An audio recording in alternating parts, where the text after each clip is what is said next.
The barn smelled like rot and old hay. Gideon Cole hadn't expected much when he paid $5 for the mare, a gaunt, sway-backed thing with ribs pressing through her hide like fence slats. The auctioneer had barely looked at him when he'd taken the money, just waved toward the back lot and muttered something about taking what comes with it.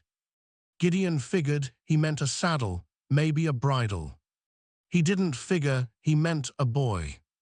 The kid was curled in the corner of the stall, half buried in moldy straw, knees pulled to his chest, face turned toward the wall. He couldn't have been more than 12. His shirt was torn at the shoulder, and his bare feet were caked in dirt and manure. His wrists were raw rope burns, fresh enough that the skin still wept. Gideon froze in the doorway, lantern raised. The boy didn't move. "Jesus," Gideon whispered. The mare stamped once, nervous, her lead rope dragged in the dirt. Gideon stepped inside slowly, boots crunching over straw and broken wood. The boy flinched at the sound but didn't turn around. "Hey," Gideon said quietly, "you hurt?" No answer. Gideon crouched a few feet away, setting the lantern down. The light pooled across the stall, catching the edge of the boy's face, bruised along the jaw, one eye swollen nearly shut. His breathing was shallow, deliberate, like he was trying not to be heard. "I'm not gonna hurt you," Gideon said. The boy's voice came out hoarse, barely audible. "That's what they all say." Gideon's chest tightened. He'd heard that tone before, hollowed out, emptied of hope. He'd heard it in men after the war, in women after raids, in anyone who'd been broken just enough to stop believing in kindness. "What's your name?" Gideon asked. The boy didn't answer. "Mine's Gideon, Gideon Cole. I bought the horse out front, didn't know you came with her." "I didn't," the boy muttered. "They just threw me in." Gideon glanced toward the barn door. The auction yard was still buzzing outside, voices, hoofbeats, the clatter of wagon wheels. He could hear the auctioneer starting up again, hawking another animal like it was nothing. "Who threw you in?" Gideon asked. The boy finally turned his head. His good eye was dark, sharp, full of distrust. "Does it matter?" Gideon held his gaze. "Yeah, it does." The boy looked away again, back toward the wall. His hands were shaking. "They said I was part of the deal," he said quietly. "Said I belonged to the ranch that owned the horse. Said when the ranch went under, everything got sold, including me." Gideon's jaw tightened. He'd heard stories like this before, debt sales, indenture contracts, kids getting shuffled around like property when their families fell apart. It wasn't legal, not anymore. But out here, in the forgotten corners of the territory, the law was whatever men with money said it was. "You got family?" Gideon asked. The boy shook his head. "Nobody. Nobody left." Gideon exhaled slowly. He looked at the mare, standing quiet in the stall, her head low. She looked as tired as the kid did. "You got a name or not?" Gideon asked again, softer this time. The boy hesitated, then, barely louder than a breath, "Eli." "Eli," Gideon repeated. He nodded. "All right, Eli, here's what's gonna happen. I'm gonna take this horse, and I'm gonna take you, and we're gonna leave. You don't have to trust me, but you're not staying here." Eli's eye flicked toward him, wary. "Why?" Gideon didn't have a good answer for that. He wasn't a preacher. He wasn't a hero. He was just a man who'd seen too much cruelty in his life to walk past it one more time without doing something. "Because it's wrong," Gideon said simply. Eli stared at him for a long moment. Then he looked down at his hands, at the rope burns still raw across his wrists. "They'll come after you," Eli said quietly. "Let them." Eli's mouth twitched, not quite a smile, but something close, something that hadn't been there a moment ago. Gideon stood, offering his hand. Eli didn't take it right away. He just looked at it like he was weighing whether it was a trap. Then slowly, he reached out. Gideon pulled him to his feet. They walked the mare out through the side gate, avoiding the main yard. Gideon kept his hat low, his hand steady on the lead rope. Eli followed a few steps behind, limping slightly, his arms wrapped around himself like he was trying to hold his body together. No one stopped them. No one even looked. By the time they reached the edge of town, the sun was starting to dip behind the hills, casting long shadows across the dirt road. Gideon glanced back once, half expecting to see riders coming after them. But the road was empty. Eli walked in silence, his eyes fixed on the ground. Gideon didn't push him to talk. He just kept moving, one step at a time, the mare's hooves clopping softly in the dust. When they were a mile out, Eli finally spoke. "Where are we going?" Gideon looked ahead, toward the ridge where his property began. "Home," he said. "Eli Fro. W. Ned, you're home. For now." Eli didn't say anything else, but when Gideon glanced over, he saw the boy's shoulders relax just a little. It wasn't much, but it was something. Gideon's cabin sat in a shallow valley tucked between two low ridges covered in scrub pine and dry grass. It wasn't much, a single room, a stone fireplace, a lean-to for the animals, but it was quiet, and it was his. He led the mare into the lean-to and tied her off next to his mule. Eli stood in the doorway, watching, still uncertain. "You can come inside," Gideon said. "There's a cot by the fire. You can sleep there tonight." Eli hesitated, then stepped inside. The cabin was dim, the last light of the day filtering through the single window. Gideon lit a lamp and set it on the table, then pulled a blanket off the shelf and handed it to Eli. "You hungry?" Eli nodded. Gideon heated a pot of beans over the fire and sliced some bread. They ate in silence, the only sound the crackle of burning wood. Eli ate quickly, like he hadn't had a real meal in days. When he finished, he set the bowl down and stared into the fire.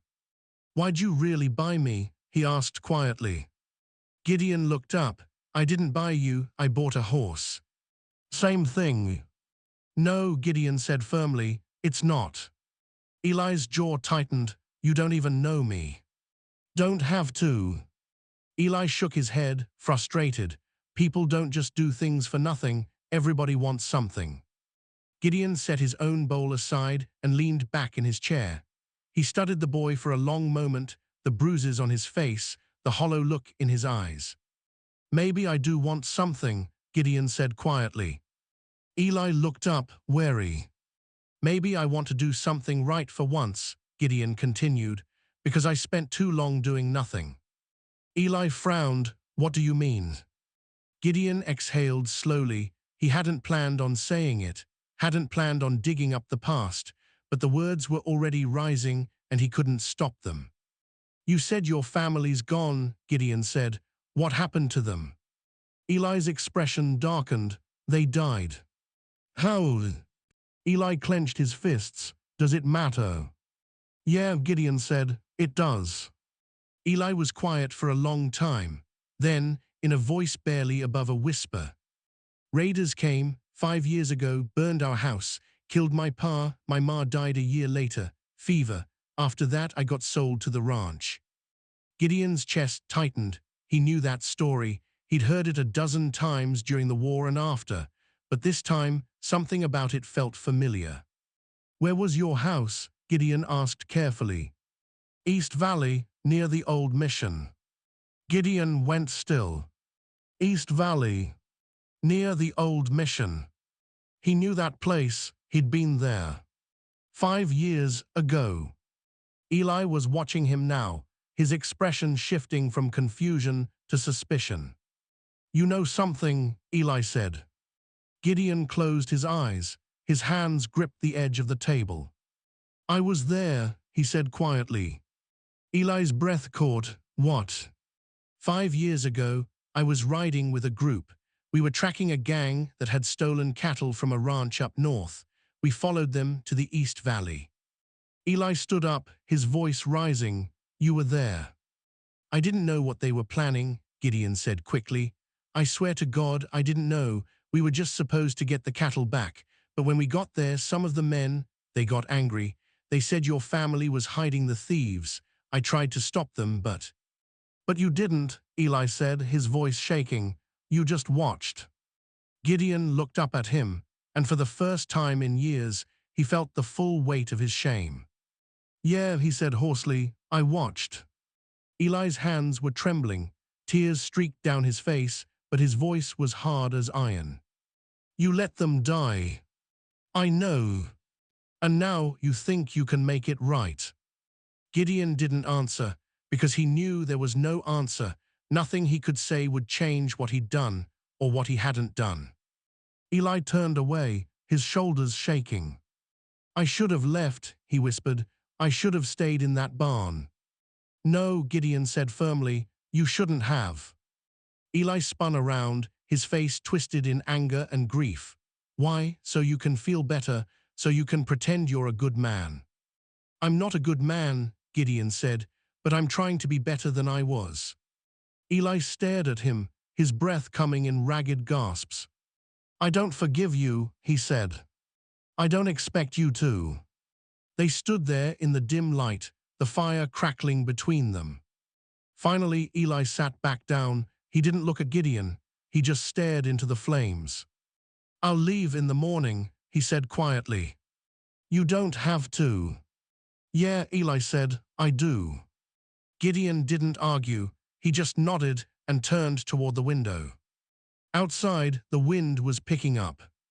And in the distance, he thought he heard hoofbeats. The riders came at dawn. Gideon heard them before he saw them, the low rumble of hooves on hard earth, the jangle of bridles. He was outside, feeding the mare, when the sound reached him. He straightened, his hand instinctively moving. To the rifle leaning against the lean-to. Eli was still inside, asleep. Gideon counted 4 riders as they crested the ridge. They moved slowly, deliberately, like men who knew they had all the time in the world. The one in front was a big man, broad-shouldered, with a sheriff's star pinned to his vest. Gideon's stomach sank. Sheriff Harlan Wade. Wade had been law in this county for 10 years, and in that time, he'd built a reputation as a man who kept order, his version of it. He wasn't the worst lawman Gideon had ever met, but he wasn't the best either. He did what served him, and he didn't ask too many questions. Wade pulled his horse to a stop a few yards from the cabin. The other 3 fanned out behind him. Morning, Cole, Wade said, his voice easy, almost friendly. Sheriff, Gideon said. Wade's eyes flicked to the mare in the lean-to, then back to Gideon. Nice horse, Wade said, new. Bought her yesterday. Huh? Wade leaned forward in his saddle. Funny thing, fella down at the auction yard said you walked off with more than a horse. Gideon didn't answer. Wade smiled. He said you took a boy that wasn't yours. Boy's not property, Gideon said evenly. Well now, that depends on who you ask, Wade said. The man who owned him says he is. The man who owned him is lying. Wade's smile faded. Careful, Cole, that man's got a legal contract. Debt sale, all signed and proper. Debt sale, Gideon repeated, for a kid. For an indentured servant, Wade corrected. It's legal, you know that. Not after what Lincoln did, it's not. Wade sighed like he was dealing with a stubborn child. This ain't about Lincoln, Cole. This is about a man who paid good money for a service, and you stole it. I didn't steal anything. Then where's the boy? Gideon held Wade's gaze. Gone. Wade raised an eyebrow. Gone where? Don't know, he ran off last night. Wade studied him for a long moment. Then he glanced at the other riders. Check the cabin, he said. Gideon's hand tightened on the rifle. You got no right. I got every right, Wade said. Now step aside or I'll move you myself. Gideon didn't move. One of the riders, a thin man with a scar across his cheek, started toward the cabin. Gideon raised the rifle, leveling it at the man's chest. Stop, Gideon said. The man stopped. Wade's expression darkened. Cole, don't be stupid. I'm not being stupid, Gideon said. I'm being clear. You're not going in my cabin. Wade's hand drifted toward his holster. You really want to do this? Gideon's finger rested on the trigger. I don't, but I will. For a long moment, no one moved. Then the cabin door opened. Eli stepped out. He looked small in the daylight, his face pale, his clothes hanging loose on his thin frame, but his eyes were steady. I'm here, Eli said. Wade's smile returned. There you are. Eli walked forward, stopping a few feet from Gideon. He didn't look at him. I'll go, Eli said quietly. No, Gideon said. It's fine. It's not fine. Eli finally looked at him, and there was something hard in his expression. You said you wanted to do something right, Eli said. Then let me choose. Gideon stared at him. You don't have to do this. Yeah, Eli said, I do. He turned and started toward Wade. Wade dismounted, pulling a length of rope from his saddle. Smart kid, he said. Gideon took a step forward. Wade. Wade spun, his hand on his gun. Don't. Gideon froze. Wade tied Eli's wrists loosely, then lifted him onto the back of his horse. Eli didn't resist. He just sat there, his face blank. Wade mounted up, looking down at Gideon. You should have stayed out of it, Cole. Gideon didn't answer. Wade kicked his horse into motion, and the riders followed. Gideon stood there, watching them disappear over the ridge. The wind picked up, carrying dust across the valley. And Gideon realized he'd just made the same mistake he'd made 5 years ago. He'd done nothing. Gideon saddled his mule before the sun was fully up. He didn't have a plan, he just knew he couldn't sit still. He rode hard, following the trail Wade's men had left. It led east toward the main road, then cut south toward the old Pharaoh ranch, the place where Eli had been held before the auction. Gideon had heard stories about Pharaoh. He was a man who'd made his fortune during the war, selling supplies to both sides, and when the war ended, he'd turned to land. He owned half the valley now, and he wasn't shy about using debt and contracts to take more. If Eli was going back there, Gideon knew what that meant. He'd disappear. Gideon pushed the mule faster. By the time he reached the Pharaoh ranch, it was mid-afternoon. The place was bigger than he'd expected, a sprawling compound with a main house, barns, bunkhouses, and corrals full of horses. Gideon tied his mule to a post outside the main gate and walked in on foot. No one stopped him. He found Wade standing near one of the barns, talking to a tall man in a black coat. Pharaoh. Gideon walked straight toward them. Wade saw him coming and stepped forward. Cole, you lost. Where's the boy? Gideon asked. Wade's hand moved to his gun. You need to leave. Not without him. Pharaoh spoke for the first time, his voice smooth and cold. The boy is my property, Mr. Cole, legally purchased. If you have a problem with that, take it up with a judge. I don't need a judge, Gideon said. I need you to let him go. Pharaoh smiled. And why would I do that? Because it's wrong. Pharaoh laughed. Wrong? You think morality has a place out here? This is business, Mr. Cole, nothing more. Gideon took a step closer. Then let me buy him. Pharaoh raised an eyebrow. Buy him? Yeah, name your price. Pharaoh studied him for a long moment. Then he shook his head. He's not for sale. Everything's for sale, Gideon said. Not to you. Gideon's jaw tightened. Why? Pharaoh's smile widened. Because I don't like you. Before Gideon could respond, a voice called out from behind him. Gideon. He turned. Eli stood in the doorway of the barn, his hands still bound, but he wasn't alone. Behind him were a dozen men, ranch hands, all of them armed. Gideon's heart sank. Wade drew his gun. You made a mistake coming here, Cole. Gideon looked at Eli, their eyes met. And then Eli did something Gideon didn't expect. He smiled. If you're still with me, think about this. What would you have done in Gideon's place? Would you have walked away 5 years ago, or would you have stood your ground, knowing it might cost you everything? Take a breath and keep listening, because what happens next changes everything. The ranch hands didn't move. Gideon stood frozen, Wade's gun trained on his chest, Pharaoh smirking beside him. But Eli was still smiling.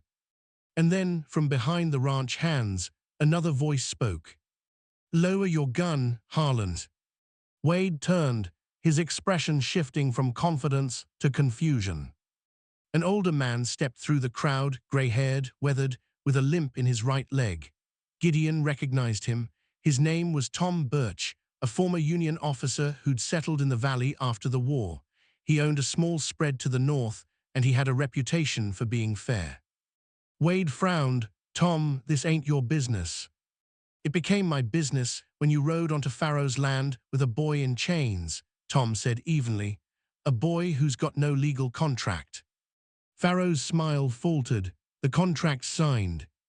"The contract's a forgery," Tom interrupted. "I looked into it. Eli's father never signed anything.